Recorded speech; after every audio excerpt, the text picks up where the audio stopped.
Donc Laurence de Duvéa, j'ai 55 ans, je suis bretonne, je suis originaire du Finistère Nord, j'habite ici depuis 17 ans, je suis mariée à un Portivien, Jean-Pierre Le Duvéa. Je suis médecin de profession, médecin généraliste, j'ai été installée 18 ans à côté d'Auray et je suis toujours médecin, mais remplaçante à la thalassothérapie de Quiberon.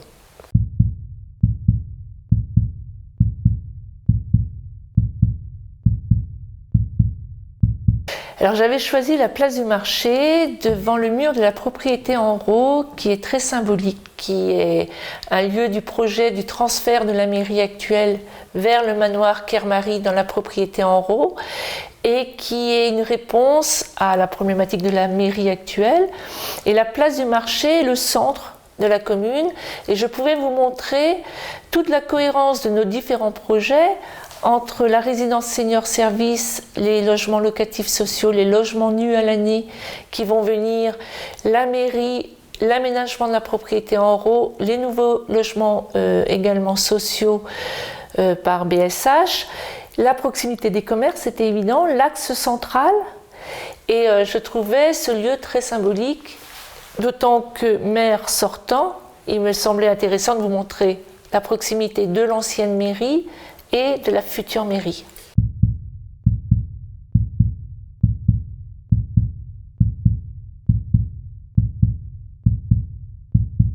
C'est passionnant, honnêtement c'est passionnant, quand bien même c'est difficile, c'est un premier mandat, je n'y connaissais rien, je n'avais jamais été élue, j'ai été nommée maire pour ce premier mandat qui s'est révélé passionnant durant 6 ans. Avec des épisodes très différents, des tranches de mandats très différentes, mais un mandat qui va jusqu'au bout. Pas de démission du maire avant la fin du mandat et toujours 19 élus autour de la table à ce jour. Je suis quelqu'un de très déterminé, tenace et il me semble important toujours de jouer collectif et d'aller jusqu'au bout du jeu. Entre guillemets, je suis nommée pour 6 ans, je dois faire 6 ans. Sauf événement gravissime qui m'aurait empêché de tenir ma fonction jusque-là, mais voilà.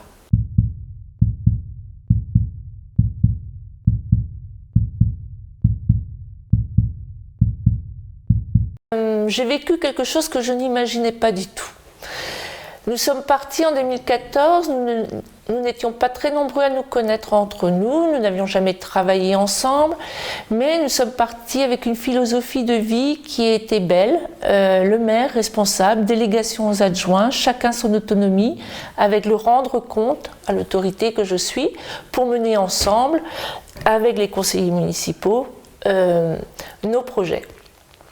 Ça a assez bien fonctionné, assez longtemps, et puis pour des raisons que je ne connais pas, sincèrement, directement, qui ne m'ont pas été nommées, il y a eu un délitement au fil du temps qui s'est vraiment accentué au printemps dernier, donc on se rapproche des élections, et qui s'est publiquement ouvert en septembre lors du conseil municipal. J'ai toujours tenu à obtenir la cohésion de l'équipe pour faire avancer les projets. Mais ça, je l'ai déjà dit à plusieurs reprises. Et en décembre, en raison d'un conseil municipal qui mettait à mal le projet du Celtic, projet pour la résidence senior, services, appartements, logements locatifs, 10 accessions à la propriété, appartements locatifs nus, j'ai répondu à l'appel de personnes qui étaient venues depuis juillet me chercher, que ce soit à la mairie, dans la rue, ou même jusqu'à domicile en novembre dernier. Et là, je me suis dit, toujours par cette notion de jouet collectif, qu'il était indispensable de poursuivre et de mener à bien ce projet qui est essentiel. Nous avons été élus parce que nous avions ce projet phare de répondre par une structure pour nos anciens. Nous avons été élus parce que nous avons entendu que la vitalité à l'année de Saint-Pierre-Quiberon était compliquée. On est une station balnéaire excentrée où l'habitat à l'année est compliqué pour les actifs. Quiberon est le deuxième bassin d'emploi du territoire. Et nos commerçants font l'effort, pour certains d'entre eux, de rester ouverts à l'année. Je pense à certains cafés, certains restaurants, et c'est vraiment très appréciable pour la population. C'est très courageux de leur part. Nous avons entendu ce message. Beaucoup de commerçants, eux, sont obligés de fermer plusieurs mois et rester ouverts, mettons, 6 mois. Donc, il nous semble indispensable d'accompagner la population et notre économie locale en offrant une population plus importante à l'année dans Saint-Pierre-Quiberon. Ce projet du Celtic et du Blévec nous permettrait, en toute finalité, de pouvoir espérer 10% de plus de population à l'année sur Saint-Pierre. C'est énorme.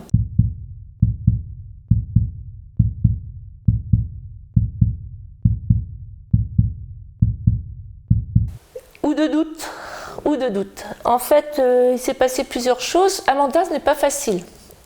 Aujourd'hui, je ne suis pas celle de 2014. En 2014, nouvelle élue, je ne savais pas ce qui m'attendait. On a un côté inconscient, insouciant et rêveur et très dynamique et très ambitieux. J'ai effectivement eu un doute parce que j'ai eu un problème de santé durant ce mandat, ça tout le monde le sait, je l'ai annoncé publiquement, qui m'a fatiguée, un peu fragilisée, ce qui a été peut-être l'occasion de créer au sein de l'équipe quelques discordances, mais bon, je ne veux pas... C'est a posteriori qu'on s'aperçoit qu'il y a eu tout un travail un peu de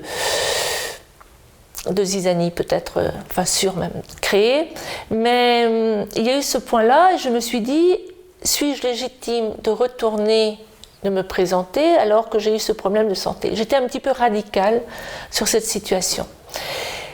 Il y a eu par ailleurs un mandat à Saint-Pierre qui a été particulièrement compliqué dans l'organisation de nos services par des mutations et des modifications importantes de notre personnel, pour des raisons très diverses, que ce soit santé, que ce soit amoureuse pour rejoindre sa concubine, que ce soit une mutation professionnelle à proximité, un rapprochement du domicile, etc.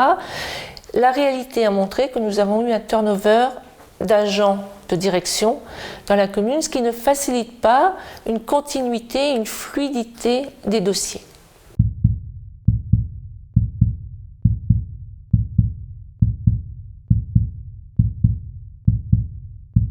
Peut-être au début du mandat, la première personne a voulu partir parce qu'elle ne nous attendait pas. La deuxième personne était contractuelle, je n'ai pas renouvelé le contrat. Entre les deux, on avait déjà 2 mois et demi d'absence, pas de directeur de service. Puis après, nous avons recruté quelqu'un, un jeune qui, amoureux, est allé dans un autre département rejoindre sa belle. Voilà, c'est la vie. 2 mois et demi sans personne. Nous avons recruté une 4e personne qui est actuellement en arrêt maladie pour de nombreux mois encore, donc c'est pas de chance.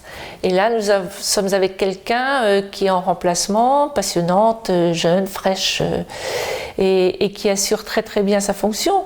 Mais chacun des DGS ou chacune des DGS doit découvrir la commune, se mettre dans les dossiers, et la continuité n'est pas toujours aisée, d'autant que nous avons souvent un laps de temps qui peut atteindre 2 mois et demi entre les 2 fonctions.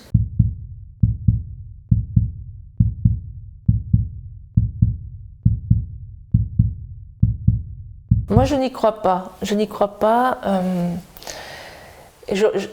J'en suis convaincue pour la bonne raison que l'ambiance reste excellente en mairie avec mes chefs en présence actuellement. Nous travaillons bien. J'ai rajeuni de 30 ans entre ce travail très collaboratif qui avance, malgré tout, même si c'est difficile, qui avance. Et vous voyez que votre environnement professionnel des deux côtés, vous me parlez d'une éventuelle toxicité des élus vis-à-vis des agents, mais ça pourrait être une toxicité d'élus entre nous, d'agents entre eux. Enfin, la toxicité professionnelle peut exister. Aujourd'hui, le climat est serein, presque totalement. On a des choses à revoir.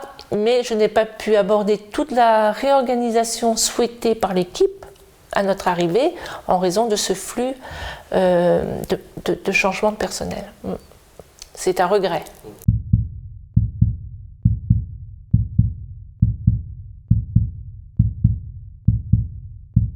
Mon équipe administrative fonctionne bien. Il y a un très beau duo DGS-DGA actuellement. Notre comptable qui est arrivé a eu une année difficile, changement de logiciel à la demande des agents, pas à la demande des élus, mais la mise en route. Donc vous savez, on vous vend quelque chose et après il y a toujours un peu plus de travail que ce qu'on vous a vendu. Donc pour elle ça a été compliqué, mais ça va être beaucoup plus fluide pour la suite. On a réorganisé nos bureaux d'accueil, aménagé l'accueil. Nos secrétaires sont au top. On a des agents qui sont dans des bureaux annexes, aux animations, à la médiathèque, à la jeunesse. Donc on a des services administratifs éclatés en différents lieux. Et je rebondis sur la future mairie qui permettrait de rassembler toutes ces personnes sur un même lieu et qui nous donnerait là, je pense, un plus grand sentiment d'appartenance à une collectivité et de travail ensemble. Parce que l'élu, c'est une chose, l'agent aussi, et le fait de rassembler les gens sur un même lieu peut faciliter la connaissance des dossiers, l'appréhension des dossiers.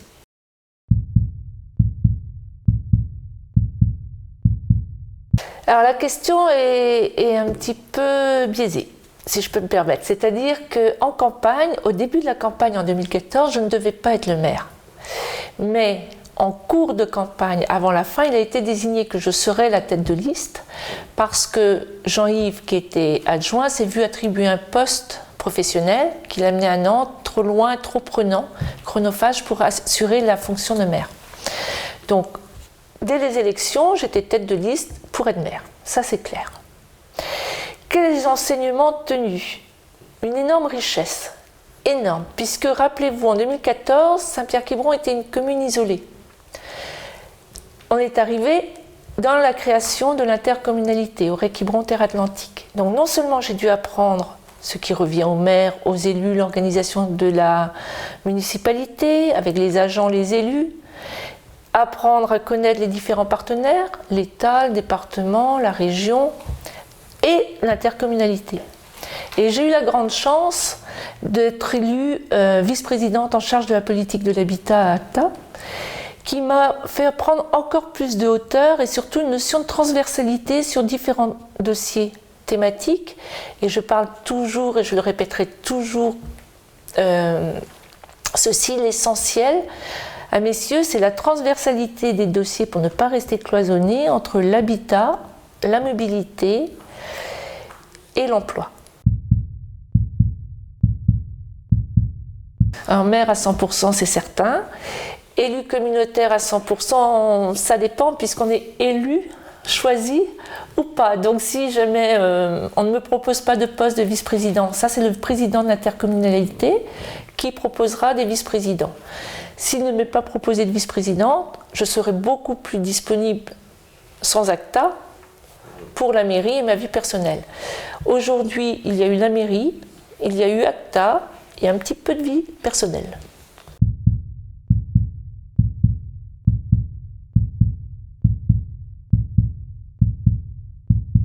Oui, il y a des renouvellements importants. Tout le monde sait que notre liste actuelle est scindée depuis, vraiment depuis ce printemps, été, septembre, déclaré publiquement par les affirmations, les votes manifestes en septembre dernier.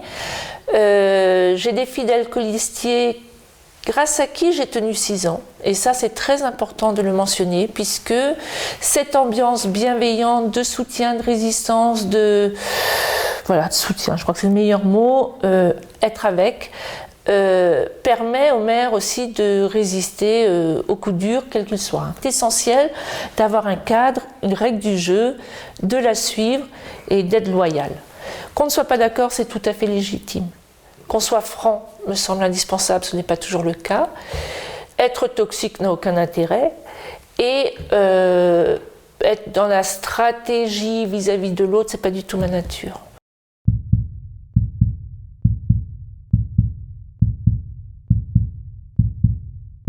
J'ai envie de dire chronologiquement, ça va être l'église, pour laquelle l'ouverture est attendue en 2021. Donc on présente dans 2 jours, puisqu'on est samedi, lundi, en conseil municipal, le choix de l'AMO et qui pourra permettre de lancer le marché des travaux et d'entreprendre les travaux. Donc en 2021, ouverture de l'église, mais ça va partir.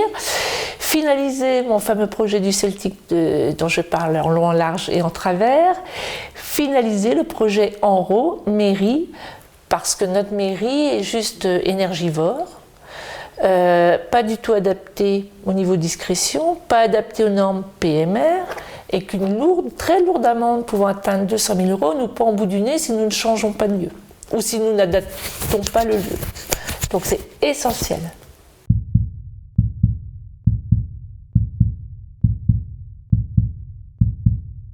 Je reprends ce que vous me dites parce que je ne suis pas d'accord non plus, dans le sens où c'est plus facile en maire sortant d'assurer une continuité. Vous savez, actuellement, de grosses rumeurs circulent. J'en apprenais hier, et si je peux en parler, je pense que c'est important de les démentir à travers cette interview. J'entends que le projet du Celtic coûterait très cher à la commune. C'est faux. C'est quelque chose qui va nous rapporter plus de 900 000 € sur 10 ans.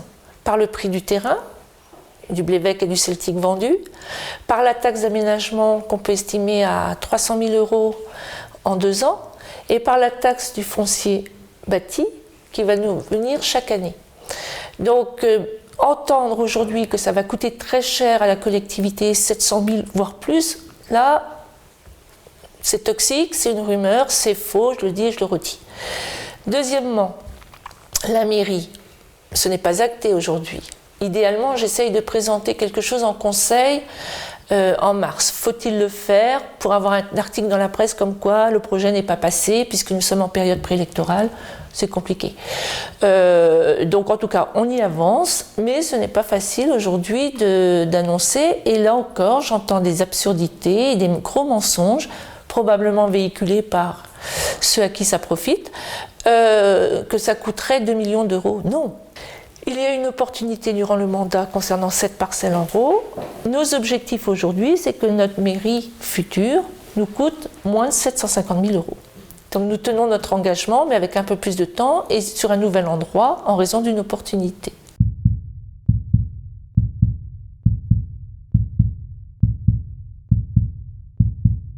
Ce qui me plaît, c'est la diversité des personnes. J'ai des compétences de terrain, de connaissances du terrain exceptionnelles. Mes élus fidèles, des nouveaux élus du coin, nouveaux élus, des candidats qui m'accompagnent et qui sont d'ici, qui connaissent parfaitement la commune et les gens. Donc ça, c'est un point très fort. J'ai des gens qui sont plus avec des compétences professionnelles, ressources humaines. Vu les difficultés rencontrées dans un mandat précédent, je trouve que c'est exceptionnel de pouvoir être accompagné par quelqu'un qui peut optimiser le lien entre les élus, peut-être, puisqu'il y a eu des difficultés, assurer, accompagner l'organisation, la réorganisation attendue au niveau des agents. Donc je trouve que c'est très, très important. J'ai une femme qui est contrôleur des douanes, donc ça veut dire rigueur, ça veut dire finance. D'emblée, vous voyez le poste qui lui sera affecté. Et sincérité. J'imagine mal un contrôleur des douanes tricher. Donc ça, c'est très rassurant. J'ai la technicité. J'évoquerai M. Duvéat, mon mari, qui serait en charge des travaux et qui a eu la charge, si je puis dire, et la gentillesse de l'assumer. 4 mois de prise en charge des ateliers techniques en l'absence de directeur des services techniques. et qui a toute la connaissance également de l'équipe avec qui ça se passait très bien, des engins, etc. Et du territoire bien sûr, puisqu'il est d'ici.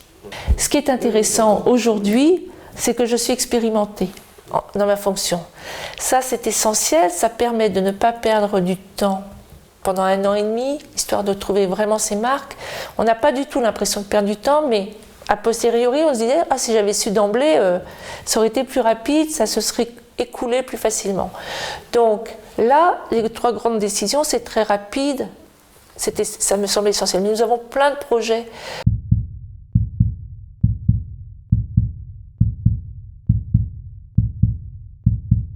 Moi, je suis claire depuis le début, j'ai toujours évoqué la mutualisation le plus possible et nous l'avons engagée déjà un petit peu durant ce mandat. Votre question, c'est en fait fusion ou pas fusion de communes? Oui, enfin, on peut éventuellement voir comme ça. Enfin. Alors, aujourd'hui, moi, je suis très ouverte à la réflexion. Ce que j'ai formulé dans ce mandat, je me marie avec quelqu'un qui a une dot. Quiberon est beaucoup plus riche que nous, certes, mais un mariage, ça se prépare.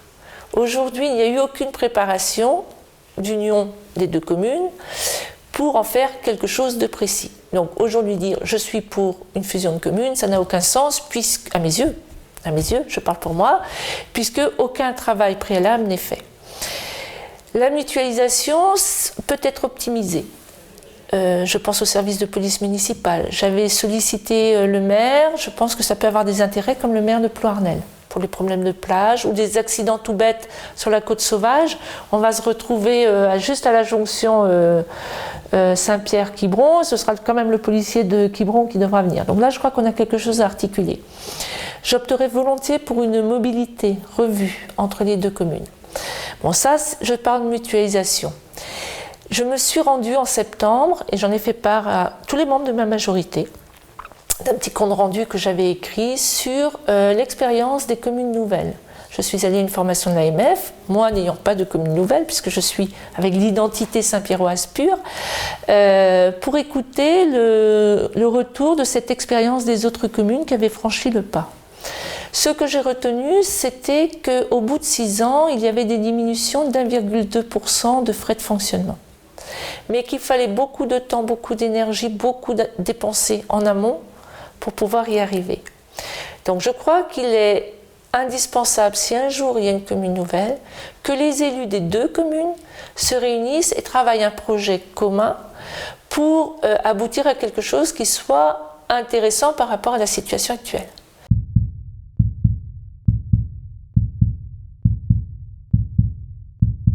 On est une liste sans étiquette. J'ai mes convictions, j'ai adhéré, ça tout le monde le sait, je m'étais mise en 2e sur la politique La République En Marche pour les sénatoriales en 2017. C'était une aventure humaine passionnante. Voilà, mais chacun est libre et nous sommes une liste sans étiquette.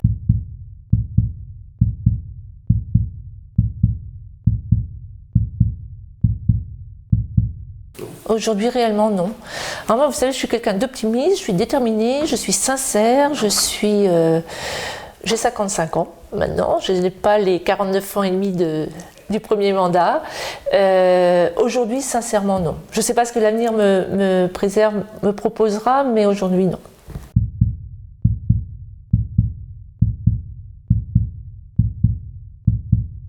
Je répète, optimiste, déterminée, sincère, j'en ai plein, hein, innovante, facilitatrice, empathique, j'en ai beaucoup.